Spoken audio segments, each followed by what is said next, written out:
안녕하십니까. 저널리즘 토크쇼 제이입니다. 지금 이 시간에도 실시간으로 올라오고 있는 보도가 있습니다. 독감 백신과 사망자 그리고 위험성과 관련된 내용들인데요. 올 한해 코로나19로 국민들이 정말 우려와 걱정 속에 많은 피로감을 느끼고 있는 가운데 독감 백신 관련 보도, 과연 언론은 국민들의 건강권과 알 권리를 충분히 충족하고 있는지 자세하게 짚어보도록 하겠습니다. 자, 언론은 이분들의 타협 없는 비평 피해갈 수 없습니다. 안녕하세요, 강정입니다. 네, 부작용 없는 노잼 백신 최욱입니다. 안녕하세요, 임정입니다. 네, KBS 정현우 기자 함께합니다. 네, 정현우입니다. 네, 그리고 오늘은 특별히 이재갑 한림대학교 강남성심병원 감염내과 교수 모셨습니다. 어서 오세요. 네, 안녕하세요. 아유, 오랜만에 또 오셨군요. 아, 예. 네, 안녕하세요. 지난번 제2에 나오셨을 때 코로나 관련 가짜뉴스 때문에 여기서 또 울고 가셨잖아요.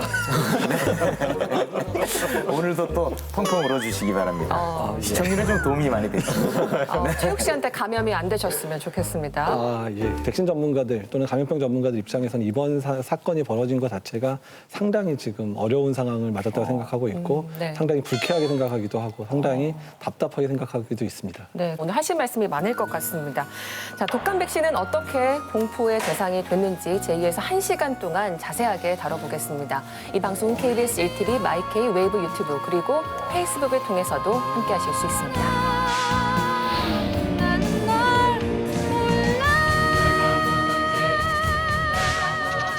17살 남학생이 독감 백신을 맞고 이틀 뒤에 숨졌습니다. 부검을 하고 있습니다.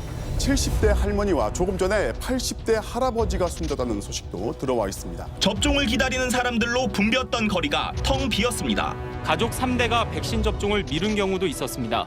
백신학회는 접종을 계속해야 한다고 주장했습니다. 의사협회는 일주일 동안 접종을 멈춰달라고 정부에 요청했습니다. 엇갈리는 입장에 시민들은 혼란스러울 수밖에 없습니다. 맞기도 안 맞기도 불안한 시민들. 맞자니 무섭고 안 맞자니 찜찜한 그런 상황이죠. 독감 백신에 대한 보도가 이어진 지 이제 3주 정도 지났습니다.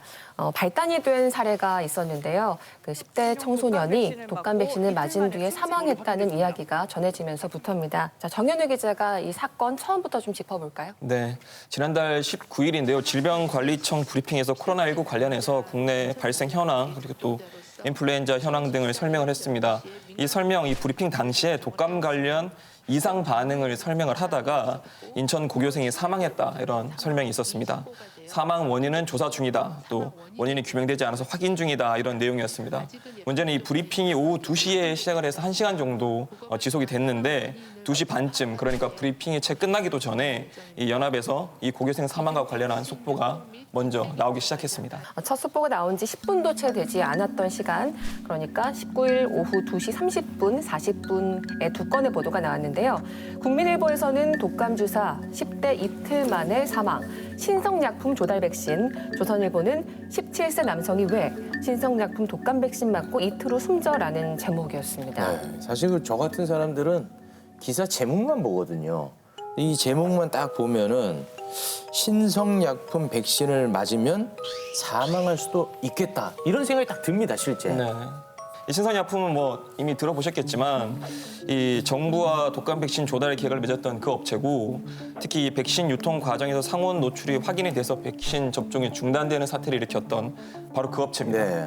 그런 일이 있었기 때문에 더 위험하게 생각하는 거거든요. 그렇죠. 근데 결론부터 말하면 그건 사실과 좀 거리가 있습니다. 왜냐하면 그날 그 브리핑에서 그 백신이 상온에 노출됐던 백신도 아니고 회수 대상이 됐던 백신도 아니다. 그날 곧바로 그 자리에서 설명이 됐던 사안입니다. 네. 동네 브리핑에서 분명히 유통 과정에서 문제가 있었던 제품은 아닌 것으로 밝혔거든요, 분명하게. 그런데 기사를 보면은 본문에 그러한 내용을 언급한 기사들조차 제목에는 신성제품 유통 백신 맞고 사망 이런 식으로 나가버리는 거예요. 결국에는 유통 과정에서 문제가 있던 그 백신이 사망까지 이어졌구나라는 불필요한 오해, 불신, 공포를 자극하는 문제가 생겼던 거죠.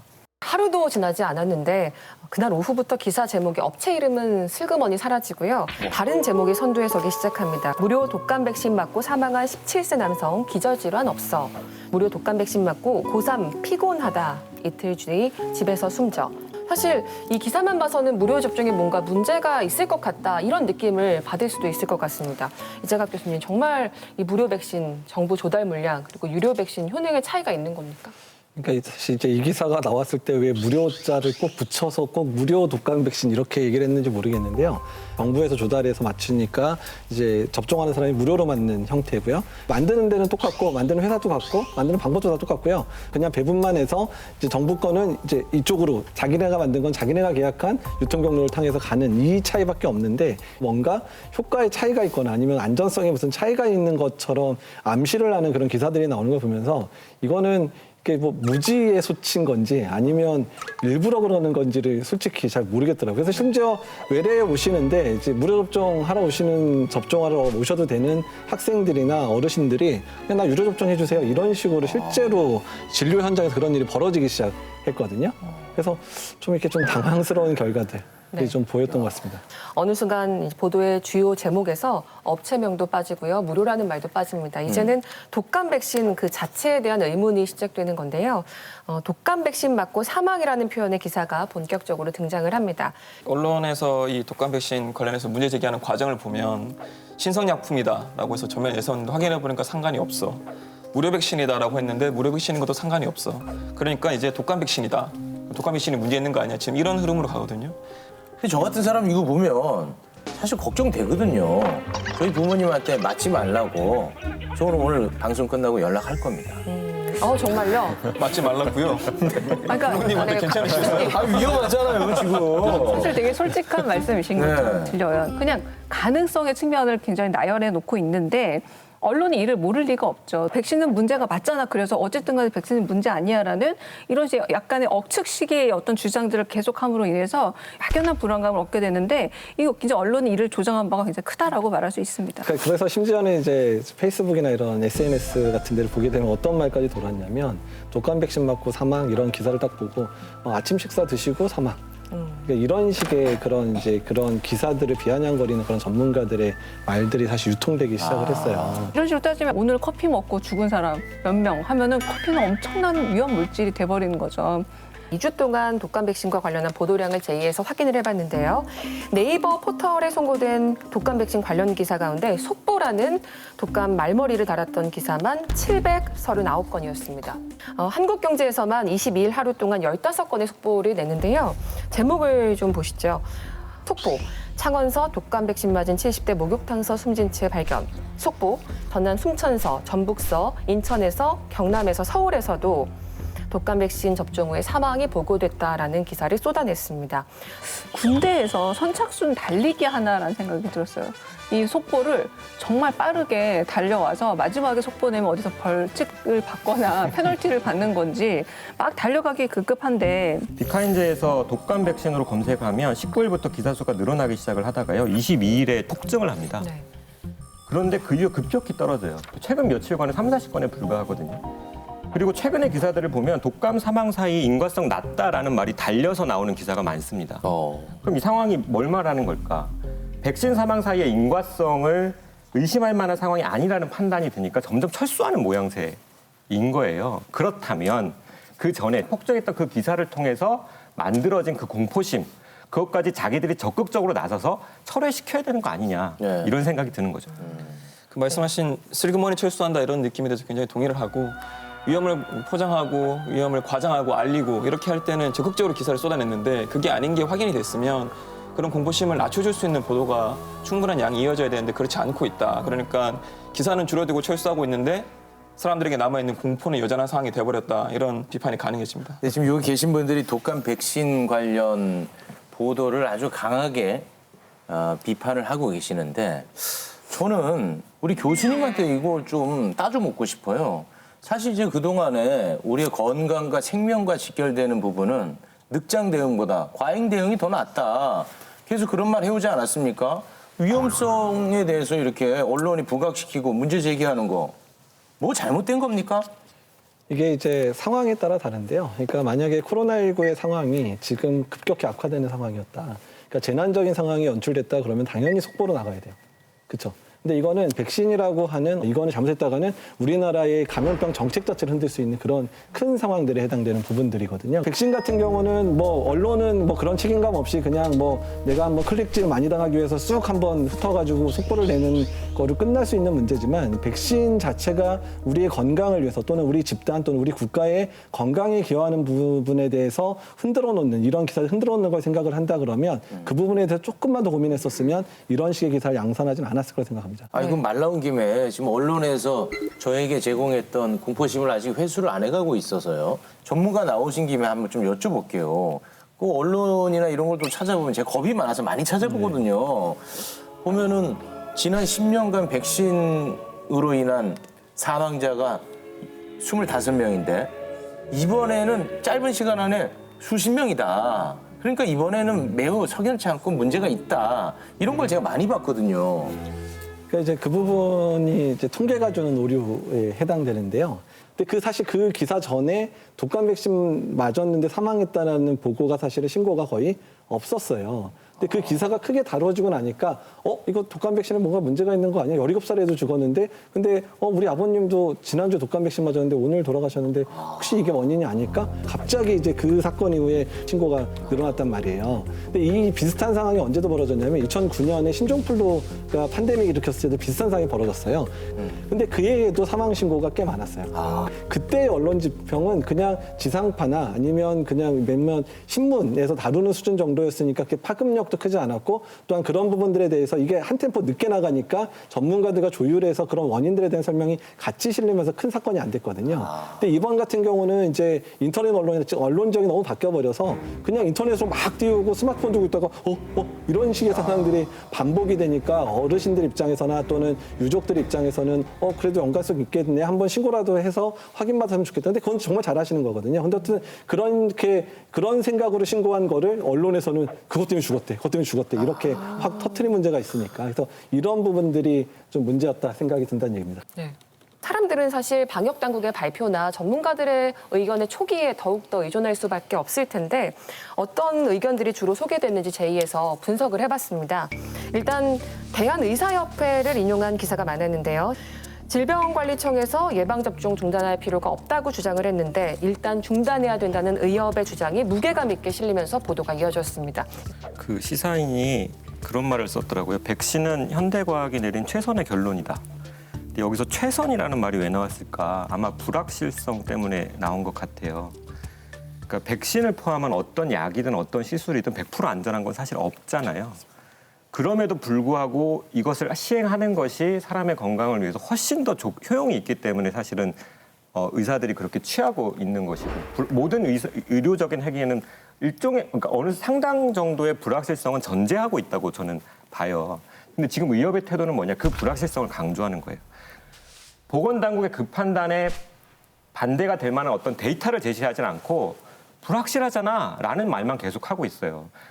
이번에 좀 많이 아쉽게 느껴지는 말. 그러니까 의사협회 입장에서는 특히 이제 개원가에 있는 많은 선생님들이 회원들에 들어가 있으니까 그냥 의사들한테 바로 문자를 보내버렸거든요. 그냥 접종 중지하십시오라고 의사들한테 그냥 바로 문자를 다 보내버렸거든요. 그래서 의사협회 정도면 당연히 보건당국 또는 백신을 이제 접종하기엔 질병관리청과 좀 상의도 하고 그렇게 됐었으면 오히려 더 혼란스러움이 없었을 텐데 그러지 않고 논의 없이 바로 의사협회에서 그런 문자를 발송하고 이런 성명서를 발표를 하다 보니까 이게 오히려 혼란을 더 조장하게 되는 상황. 그래서 언론 입장에서는 이 상황이 정말 정부하고 또 뭔가 대립각이네.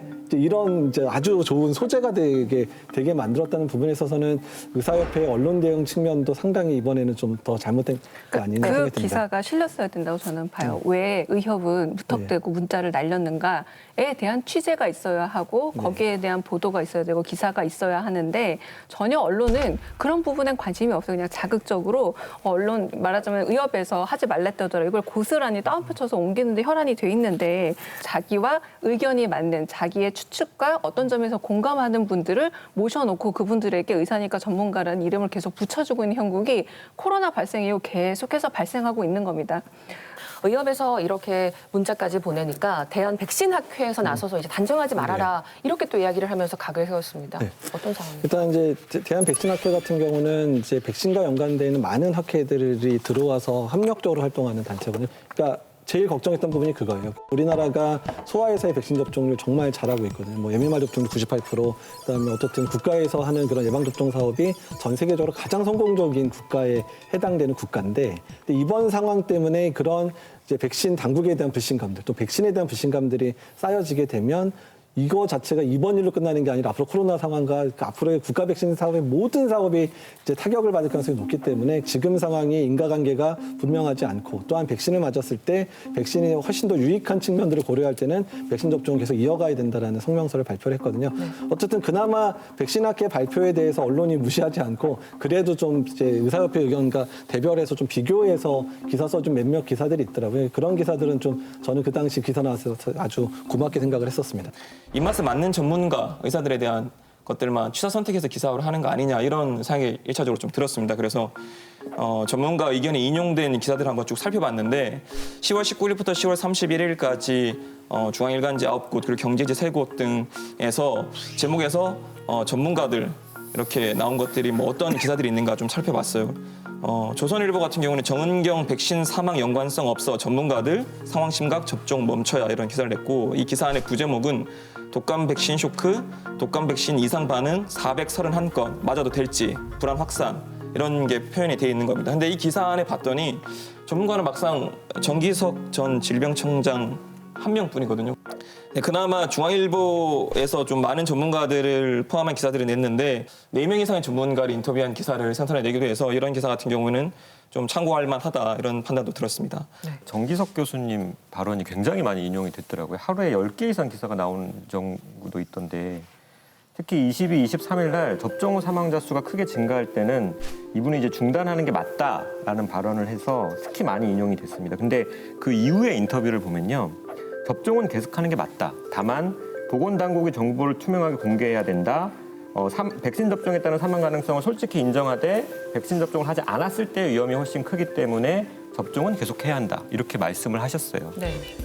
우리 언론이 어떤 전문가의 발언을 딱 발췌했을 때 그분은 분명히 기자한테 딱 그 말만 하지는 않았을 거거든요. 여러 가지 맥락 하에서 어떤 문장을 말씀하셨을 것이고 굉장히 조심스러운 태도로 말씀하셨을 것 같아요. 근데 저는 특히 건강 문제와 관련해서 우리 언론이 전문가의 발언을 취할 때 그 태도까지 좀 취했으면 좋겠다. 발음만 똑대지 말고 그런 생각을 계속 듭니다. 네, 이태석 교수님 하실 말씀 많을 것 같아요. 예, 사실은 이제 저도 전화를 많이 받긴 받았는데, 네.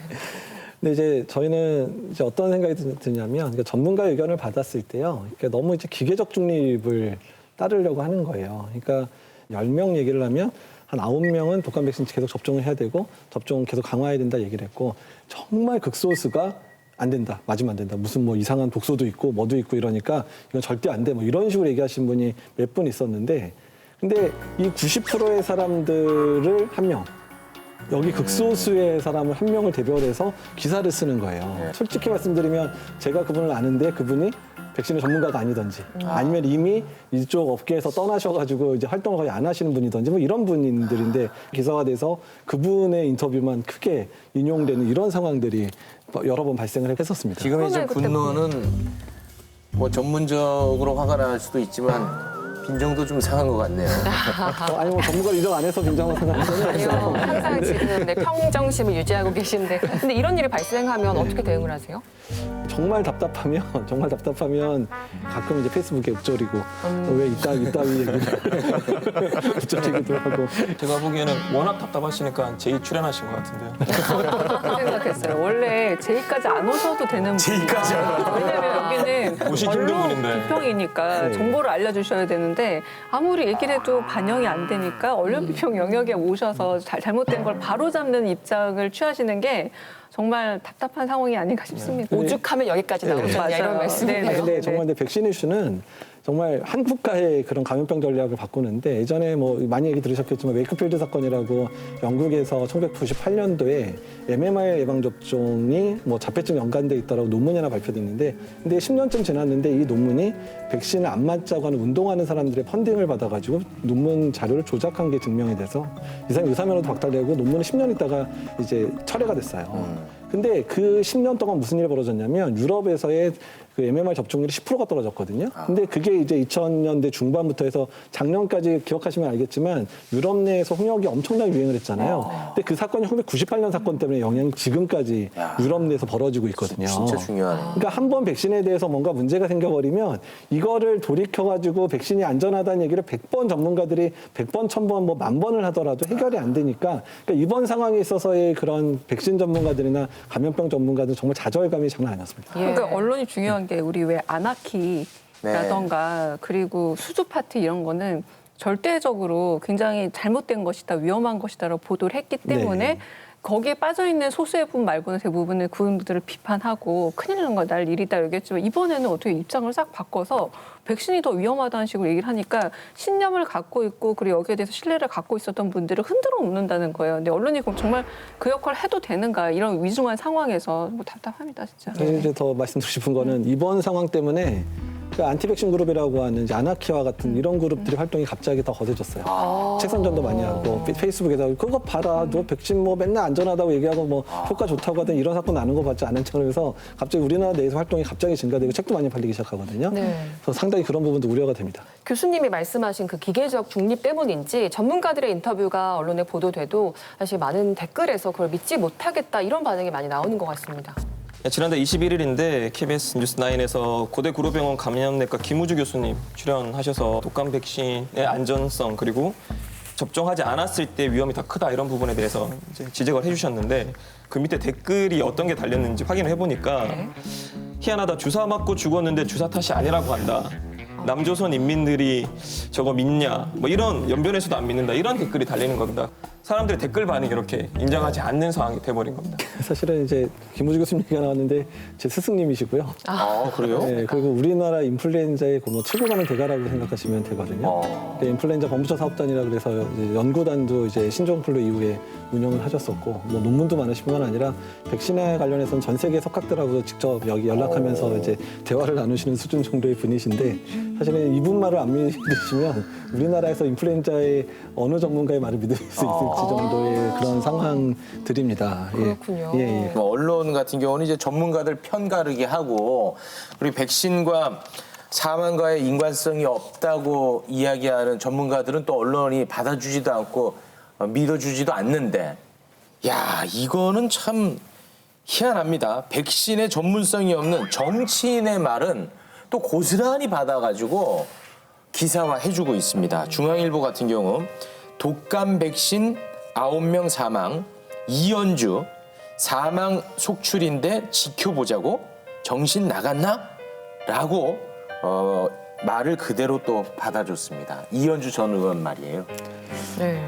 제 입장에서 보면 이게 어떤 생각이 드냐면 예전에 언론에 받아쓰기 보도 이런 거 할 때 제 컨텐츠의 썸네일 제목이 뭐라고 달렸냐면 힘껏 내지르면 닥치고 받아쓴다 이런 제목이 붙은 적이 있거든요. 세게 얘기하면 이게 전문가든 아니든 관계없이 그걸 받아서 기사를 해버리는 겁니다. 목소리 큰 사람이 이기는 건가요? 네. 적어도 이 사람이 전문가인지 아닌지 이 사안에 대해서 얘기할 만한 어떤 가치가 발언을 보도할 만한 가치가 있는지 판단할 필요겠고 또 이 발언을 조명해 줄 만한 가치가 있는 것이냐 과연 조명받기 위해서 이런 발언을 하고 있는 정치는 아니냐 이런 부분에 대해서 기자들이 좀 판단해 줄 필요가 있다. 그런 생각이 들었습니다. 일부 언론뿐만 아니라 국민들 판단을 흐리게 하는 또 다른 콘텐츠가 등장합니다. 일부 보수 유튜버들이 만들어내는 영상인데요. 영상 보고 와서 이야기 이어가겠습니다. 독약 백신, 사약 백신이라고도 하는데요. 이 질병은 질병으로 다뤄야 되는데 이걸 정치 방역을 하고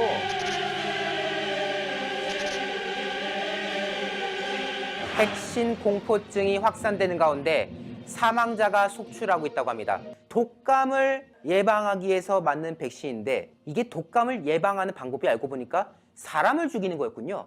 사람이 죽어야 독감이 안 걸리니까. 이런 충격적인 독감 백신, 독약 백신, 사약 백신이라고도 하는데요. 백신 포비아, 백신 공포증이라는 단어를 우리가 접하게 되었습니다. 그리고 세 번째 댓글 보시면 이제 알겠다.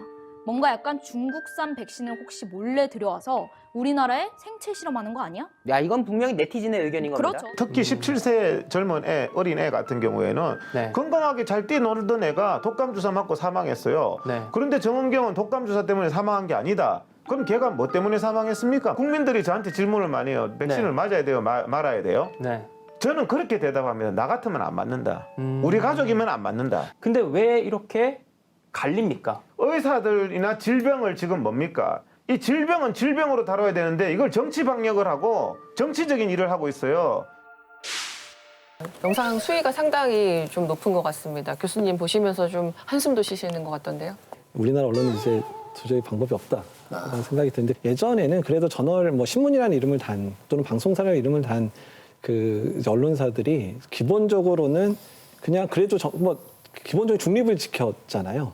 근데 지금은 그 여러 이제 뭐 종편도 그렇고 또는 이런 인터넷 언론들이 아예 그냥 가치지향적으로 나는 이쪽을 편들고 그쪽을 나는 이제 자랑하려고 사실 뭐 이거는 뭐 우파 쪽만 아니라 좌파도 마찬가지예요. 그러니까 아예 언론 자체가 색깔을 분명하게 하고 나는 이쪽만 어떻게 해서든 이제 공격할 거 이쪽만 아니면 어쩌면 지지할 거야 이런 식으로 이미 편이 갈라진 언론이 만들어졌기 때문에 앞으로 이제 이런 상황은 계속 발생할 거고 아무리 정치 중립적인 어떤 감염병이라는 여러 가지 이슈들마저도 이제는 정치 속의 가치 수호밖에 없게 언론들이 얘기를 하고 있기 때문에 그냥 저는 이제 요새는 이제 1년 동안 이제 언론들과 많이 입씨름하고 너무 느끼면서 아 이제 언론하고 상대하기는 이제는 어렵고 언론을 내가 어떻게 할 수도 없는 상태고 전문가로서 의견을 내나마나 어차피 상황은 언론이 끌어가는 대로 갈 수밖에 없는 상황이 돼버려서 일단은 너무 힘들어진 세상이 된 게 아닌가. 앞으로 별로 언론에 기대하고 싶은 마음이 이제는 거의 없어지는 상황이 우리가 열심히 할게요. 그러니까 저는 그래도 제의가 있는 게 너무 고맙게 생각을 해요. 근데 제의가 아무리 노력하더라도 이 제의에 노력하는 만큼이나 언론이 변할까에 대한 부분에 있어서는 이제는 너무 이제 편향적인 거를 아예 자기의 트레이드 마크로 사용하는 그런 언론들이 많아지고 있으니까 힘들어지는 게 아닌가 생각이 듭니다. 네, 그래도 포기하지 말아주세요. 조금씩 달라지고 있으니까. 이런 보수 유튜버들의 주장이 퍼지다 보니까 전문가들이 얘기하는 기사들에도 댓글이 사실관계가 다른 내용들이 나오는 겁니다. 중국산 원액을 사용한 백신, 이 백신이 사용돼서 문제다. 주로 사용되고 있는 근거가 국민의힘 구자근 의원실에서 내놓은 이 보도자료가 주요 근거로 사용이 되고 있는데 최근 5년간 중국 백신 수입 물량이 17.2톤이다. 그 자료 좀 주세요라고 하니까 첫 번째 대답이 그 자료가 독감 백신과 관련된 자료가 아닙니다. 그렇게 설명하는 거예요. 그것 때문에 스스로 너무 고통받은 거예요. 그게 아닌데. 팩트 체크하는 동안에 여러분의 표정을 보니까 아유 뭐 저런 것까지 팩트 체크해 이런 표정이시던데 네. 그럴 게 아닙니다. 이것을 지금 유통하고 있는 유튜브 상당히 좀 부끄럽습니다만 유튜브만 놓고 보면 우리 제이보다 영향력이 훨씬 큽니다. 우리 제이가 유튜브 구독자가 26만여 명인데요. 참고로 보수 유튜브 신의 한 수는 130만 명입니다. 여러분 구독과 좋아요 부탁드립니다. 어디예요? 어디에? 아 제이. 제이. 아 제이예요. 제이예요. 그랬어. 네. 네. 사실 확인되지 않은 그 추측성 기사 때문에 많은 혼란을 겪었습니다. 백신 때문인 게 맞냐? 우리 예방접종을 정말 맞아야 되냐? 말아야 되냐? 사실 지금 이거 시청하시는 분들도 가장 큰 관심은 그 부분일 텐데요. 제2에서 찬찬히 들여다봤더니 혼란이 과열되기 이전에 그러니까 10월 21일에 질병청에서 이미 이 사안들을 해명을 했습니다. 당시의 브리핑 내용을 저희가 준비했습니다. 기자들도 이 내용 함께 보시겠습니다. 네, 그럼 지금부터 인플루엔자 백신 접종 및 이상 반응과 관련된 브리핑 시작하도록 하겠습니다. 총 9건에 대한 사망 보고가 조사가 진행 중에 있습니다. 백신과의 직접적인 연관성 그리고 예방접종 후 이상 반응과 사망과의 직접적인 인과성은 확인되지는 않았으며 최근 3년에서 5년 사이에 독감 백신을 맞고 이렇게 사망한 사례가 몇 건 정도 있었는지 좀 확인 부탁드립니다. 현재까지 2009년도 이후에 총 25건 정도가 사망으로 이상 반응 신고가 됐습니다. 하지만 이제 여기에서 이상 반응이 있다고 인정된 사례는 한 건이 보고가 됐습니다. 이외의 사례에 대해서는 대부분은 기저질환의 연관성들이 많이 정리가 됐었습니다. 동일한 그 백신을 접종 받으신 많은 분들이 별다른 문제 없이 괜찮으셨다는 반응을 봐서는 백신 자체의 문제는 배제할 수 있다고 저희들은 결론을 내렸습니다. 아나필락시스라고 그 간주할 만한 증상이 확인되지 않았습니다. 다만 접종을 맞으시고 뭔가 증상이 생기기 시작한 시간이 한 2~3시간으로 상당히 짧은 그런 사례인 경우에는 가능성을 배제할 수 없다. 그리고 추가적인 조사를 해야 된다 정도로 오늘 의견을 주신 걸로 이해를 해주시면 될 것 같고요. 2017년에 예방접종 이상 반응 신고 건수가 108건으로 나오는데 올해는 예방접종 이상 반응 신고 건수가 18일 기준으로 353건이 나왔습니다. 원인은 무엇으로 보는지 궁금하다는 질문입니다. 올해는 상온 유통에 대한 우려로 접종하신 분들에 대해서는 저희가 일일이 전화를 걸어서 이상 반응이 있는지에 대해서 굉장히 능동적으로 조사를 시행을 했습니다. 적극적인 조사를 통해서 건수가 증가한 일면이 있고요. 이런 백신의 안전성에 대한 문제가 제기되면서 많은 분들께서 이상 반응에 대해서 신고를 해주시고 있어서 증가한 부분이 있다는 말씀을 드리겠습니다. 예방접종하고 직접 관계가 있다라는 그런 증거는 현재 찾아볼 수 없었습니다. 따라서 예방접종 사업은 인플루엔자 예방접종은 지속되는 것이 좋겠다라는 결론을 내렸습니다. 궁금했던 내용이 여기에 다 담겨 있네요. 예, 깜짝 놀랐습니다. 지금 이거 보고. 최욱 씨 지금까지 말씀 들어보셨는데 지금은 어떻습니까? 공포심이 지금 거의 지금 해소됐습니다. 저는 이제 오늘 끝나고 맞겠습니다. 부모님한테도 다시 연락드립니다. 맞으셔야 될 것 같아요. 교수님이 좀 놔주실 수 있습니다. 예, 저한테 오시면 바로 내일 오후에 저 내려 있습니다. 네. 실제 이 브리핑 다음 날 보도를 저희가 좀 집요하게 살펴봤습니다. 네. 그런데 국민일보 백신 문제 없다는데 8명 사망 미스터리, 서울신문 10명째 사망 독감 백신 미스터리, 서울경제 공포의 독감 백신, 문화일보 독감 백신 포비아 급속 확산.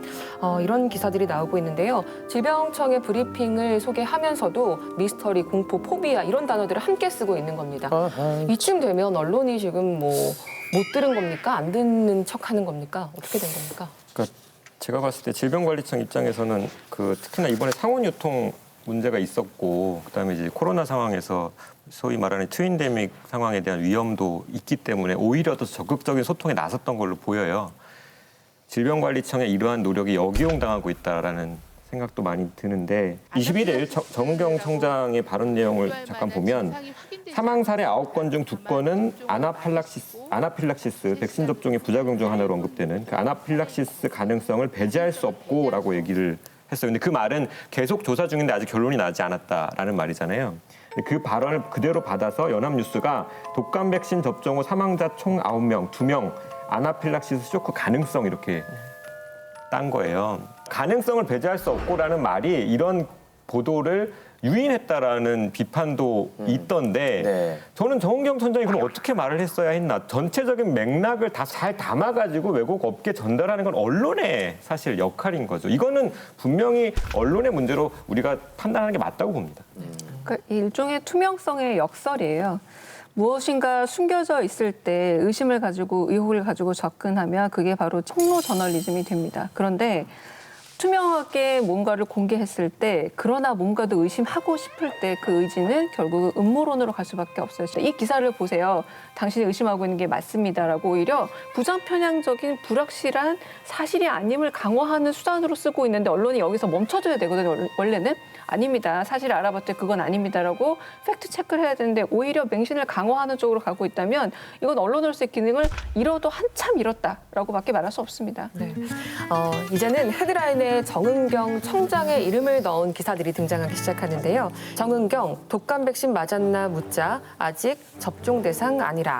박능우 장관 오늘 독감 백신 접종하는데 정은경은 왜 안 할까? 이 기사를 보면요. 사실 내용은 특별한 것이 없는 것으로 보입니다. 그런데도 왜 정은경 청장의 이름을 넣은 기사들이 등장하고 있는 걸까요? 정말 저는 이 기사 보고 정말 웃었는데 독감 백신 맞았냐 묻자 아직 안 맞았다니까 무료 접종이라 안 맞았을 거다라던가 무책임하게 아직 안 맞아서 이런 기사가 나오더라고요. 근데 만약에 접종 대상이 아닌데 맞았다라고 한다면 이거는 특권이다라는 식의 또 기사가 준비되어 있을 거랍니다. 그러니까 무슨 말이냐면 무조건 뭔가를 흠집을 내야 되겠다. 뭔가 잘못이 있다. 그리고 뭔가 숨기는 게 있다라는 전제하로 자꾸 기사를 쓰다 보니 이런 코미디 같은 무리수를 두는 거예요. 저는 이게 그냥 코미디로밖에 안 보였습니다. 저는 정파적 접근이라는 의심을 사실 지우기 좀 어려워요. 왜냐하면 지금 정부에 대한 지지도가 생각만큼 잘 안 떨어지는데 그걸 흔들고 싶어하는 쪽에서는 지금 정부에 대한 지지도의 상당 부분이 이제 질병관리청, 정은경 청장에 대한 어떤 신뢰에 기인하고 있다라는 생각에서 그 개인을 좀 타겟화하는 게 아닐까라는 생각이 들어요. 메시지를 흔들 수 없을 때 메신저를 흔들어라. 저 부분에 대해서 전적으로 좀 동의를 하는 게 지지율이 여러 가지 부동산 문제 또 이 공무원 피계결의 피살 사건 문제 여러 가지 문제가 있는데도 불구하고 지지율이 떨어지지 않는 걸 사실 야당에서는 이게 방역의 문제, 성공적인 방역 때문이다 이렇게 보고 있거든요. 코로나 대응 때문에 혜택을 보고 있다, 수혜를 보고 있다 이렇게 판단하고 있는 거예요, 야당에서는. 근데 문제는 야당은 그렇게 판단할 수 있는데 그 야당의 논리가 그대로 언론의 논리가 되고 임정환 변호사 말씀하신 것처럼 정파적인 어떤 언론의 진영성 문제가 그대로 드러난 사례가 아닌가 그렇게 생각이 들었습니다. 백신을 주제로 이야기하는 오늘마저도 이 정파성이라는 단어가 나온다니 참으로 서글프네요. 네, 씁쓸합니다. 정은경 청장 흔들기에 최악의 보도가 있어서 제가 가지고 왔는데요. 백신 관련 최고의 책임자 정은경 청장하고 네티즌하고 1대1로 놓고 기사를 쓴 게 있었어요. 네. 10월 20일 머니투데이 기사인데요. 정은경 발표에도 독극물 당장 중단해야 독감 백신 공포.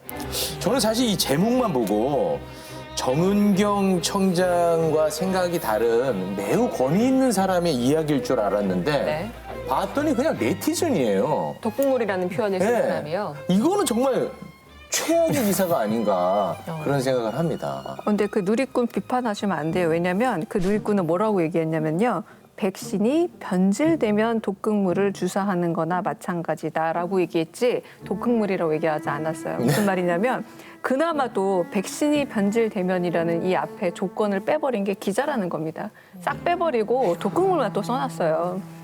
그러니까 기자가 더 나쁜 거예요. 누리꾼이 좀 걱정도 되고 분노에 차서 그렇게 얘기할 수 저는 있다고 봐요. 일반적인 시민분들은 불안하면. 그런데 오히려 그 부분에서 불안을 좀 제거하고 맥락을 재구성해야 될 기자가 다 빼버리고 독극물이라고 따옴표를 이 말 있긴 있잖아라는 아주 그냥 좀 뻔뻔한 변명을 대면서 이렇게 따옴표를 치는 것 자체는 혼란을 만들겠다라고 작정하고 쓴 게 아닌가라는 생각이 들 정도입니다. 저도 기사 하나를 언급하고 29일자 중앙일보 안혜리 논설위원이 간다.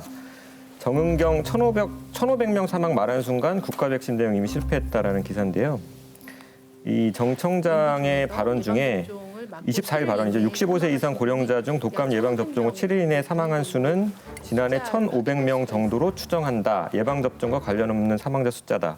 이 발언을 문제 삼은 거예요. 이거는 결국 이제 보건당국이 가지고 있던 데이터를 하나 제시하면서 지금 나오는 사망 사례가 그렇게 특별할 건 없다라는 말을 하고자 했던 건데 이 안혜리 논설위원은 설화에 가까운 미숙한 커뮤니케이션이다라고 얘기를 했고요.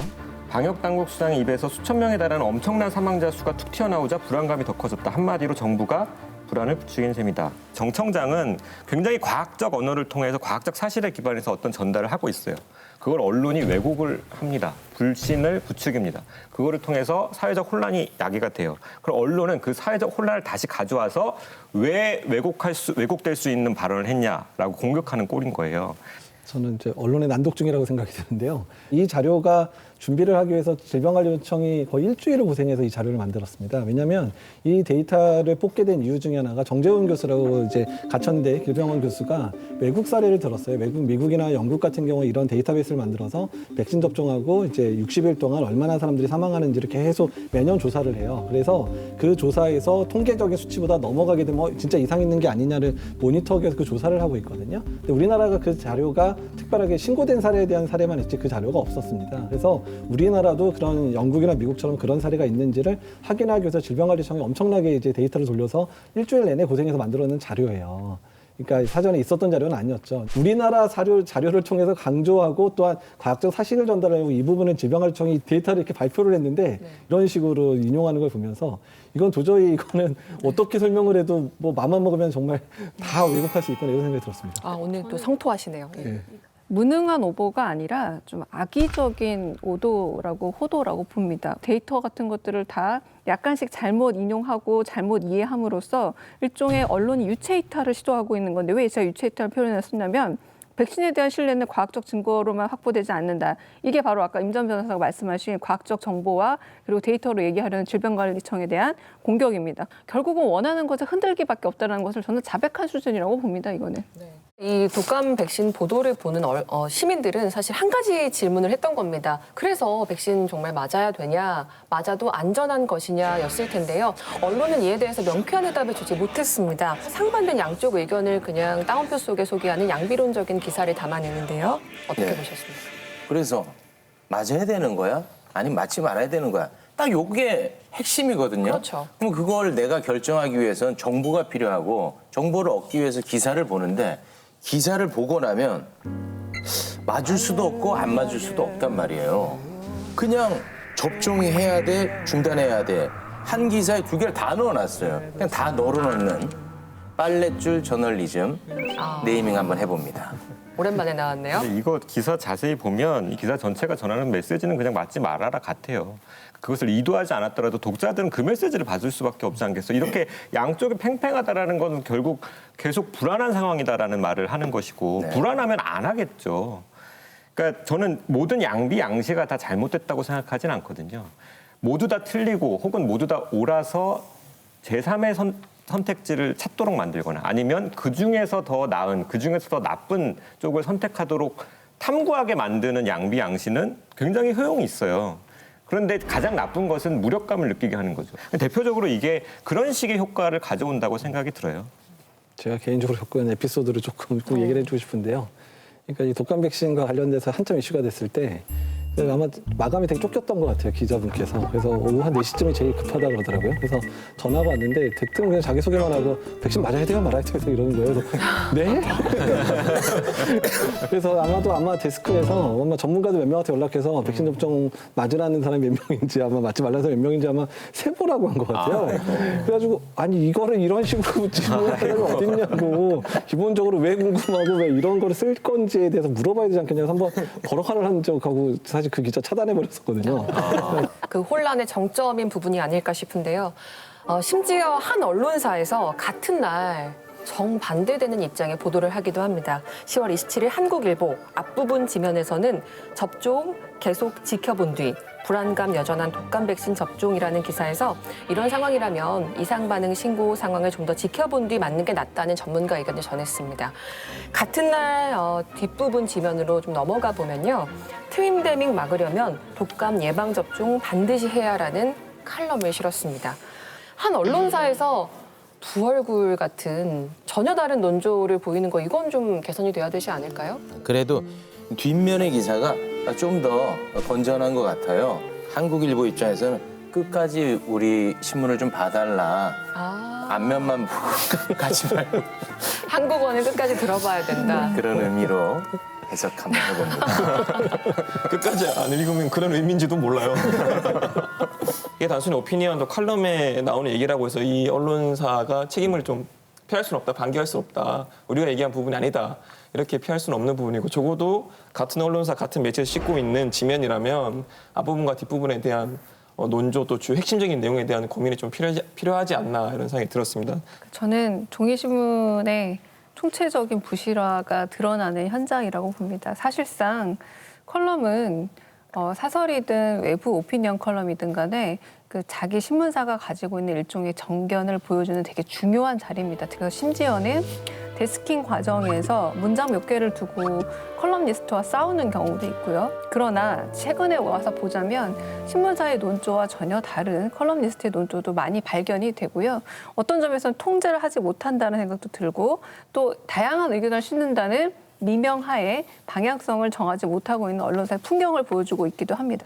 그러니까 A신문사였는데 한 20분 전에 한 기자가 전화를 했어요. 그래서 백신 접종과 관련해서 이런 문제가 있는데 어떻게 생각하냐 그러면서 이제 되게 심층적으로 얘기를 해서 한참 얘기를 했어요. 그리고 났는데 20분 있다가 똑같은 신문사의 기자가 또 전화를 했는데 반대되는 내용으로 저한테 계속 묻는 거예요.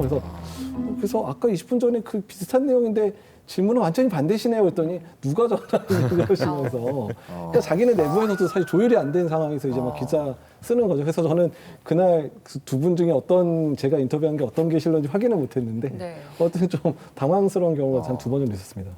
자, 방역 당국과 전문의들이 그럼에도 불구하고 독감 백신 접종을 계속해야 한다고 말하는 이유는요. 코로나19와 독감이 유행할지 모른다는 우려 때문입니다. 최근 프랑스와 영국에서는 다시 전국 봉쇄령을 내렸고요. 또 유럽 곳곳에서 부분 봉쇄가 시작이 됐습니다. 지금 보고 계시는 사진은요. 지난 10월 30일 프랑스가 봉쇄되기 전에 파리를 벗어나려는 차량 행렬이 이어지는 모습이고요. 자, 다음 이 사진은 우리나라입니다.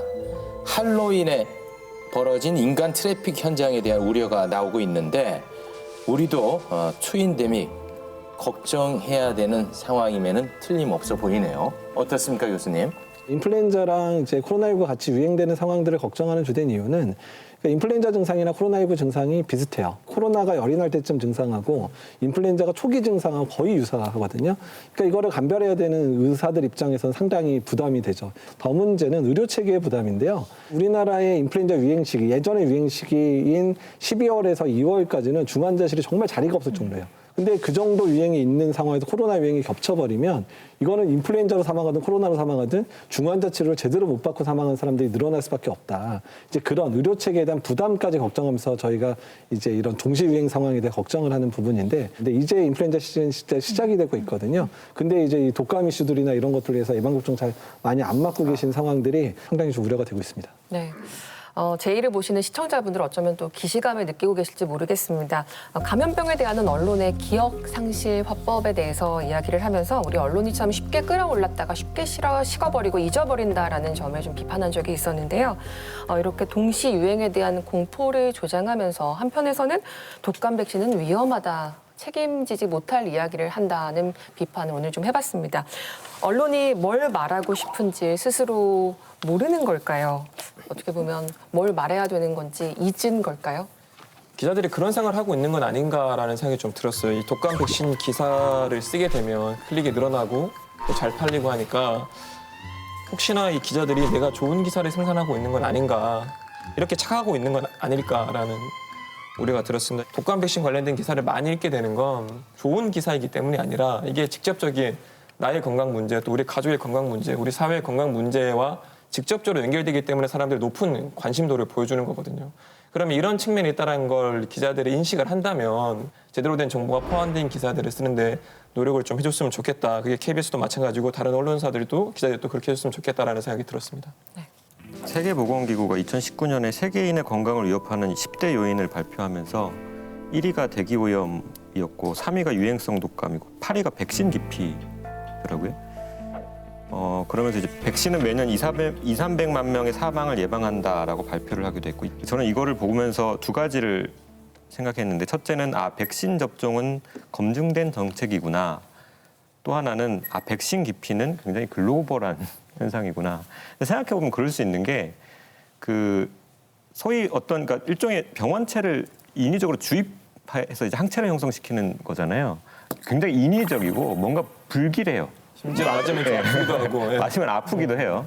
그러니까 의사들은 믿어도 좋다고 하지만 하여튼 불쾌한 건 사실이에요. 그래서 백신에 대한 백신 정책의 성패는 국민의 신뢰에 의존할 수밖에 없는데, 지금 우리나라가 지금까지 백신 정책이 잘 되었다고는 하지만 굉장히 이제 살얼음판 위에 있는 걸 언제든 깨질지 모른다.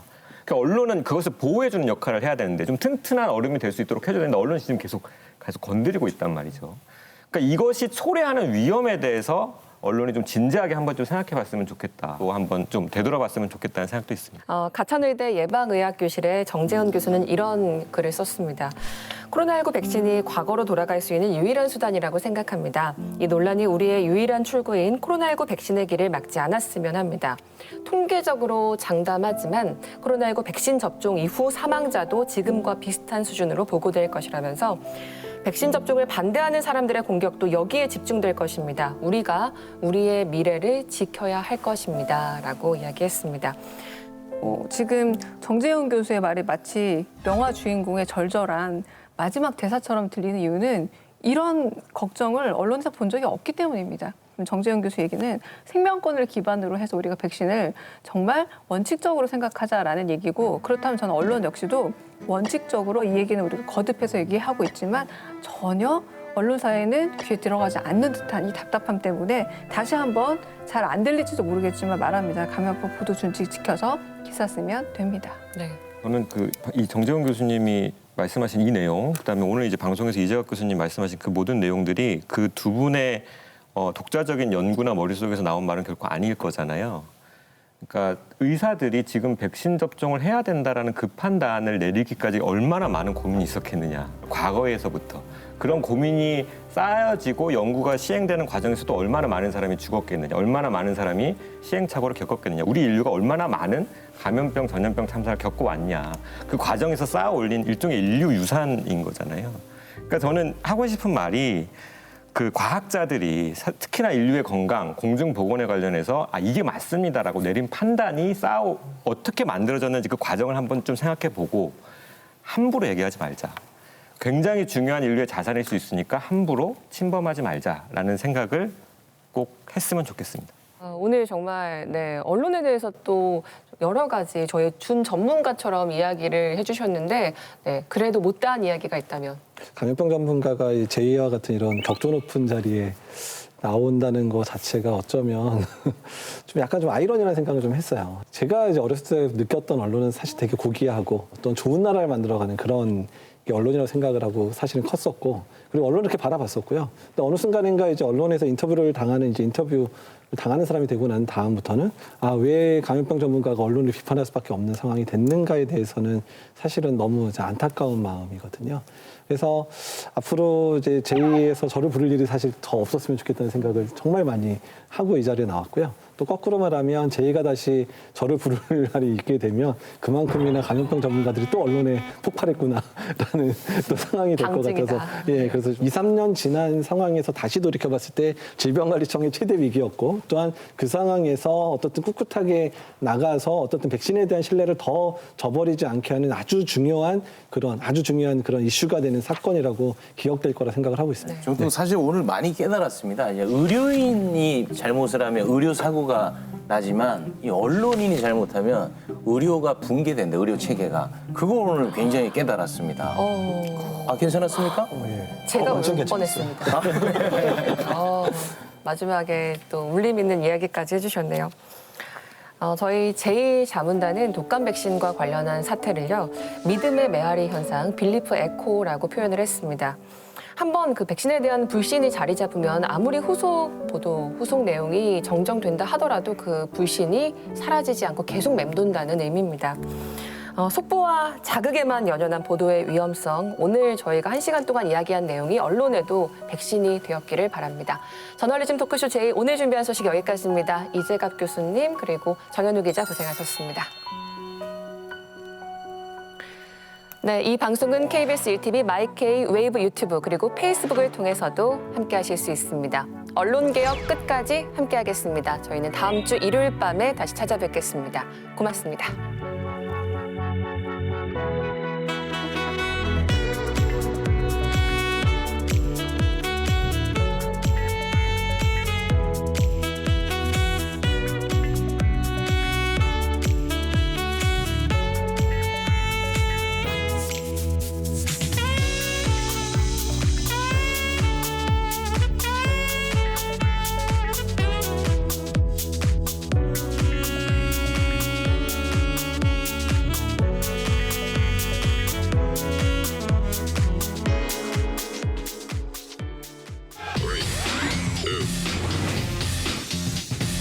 Three, two, one.